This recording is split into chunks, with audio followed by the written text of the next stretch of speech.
দাদা, এই দাদা, তুই আমার বোতলের উপর হেলান দিয়ে বসে আছিস? এই বেশ করেছিস, যা তো এখান থেকে, বেশি এই করতে আসিস এখানে। তুই আমার তোয়ালে রেখেছিস? ও নোংরা গায়ে আমার তোয়ালে নিয়েছে, অসভ্য ছেলে একটা।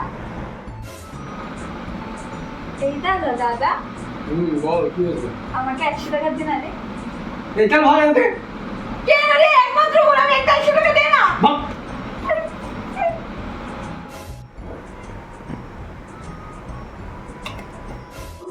এই বোন, হ্যাঁ বল। এই তখন তুই 100 টাকা নিবি বলছিলিস না? হ্যাঁ, এই তুই মেয়েকে কি মাপছিস রে? সব মাপতে হবে আমার, সেদিকে আমাকে 100 টাকা দেওয়ার বেলায় নেই। একটু তাড়াতাড়ি মাখা। চুপ কর। আরে তাড়াতাড়ি মাখা না, বাইরে যেতে হবে। বোন, এই বোন, হ্যাঁ বল। সেদিনকে রাত্রিবেলা দেখলাম একটা ছেলে তোকে বাড়ি ছেড়ে দিয়ে গেল, ওটা কে ছিল রে? তোর পকেট দিয়ে একটা জিনিস বেরোলো, বাবাকে বলি একদম অসভ্য।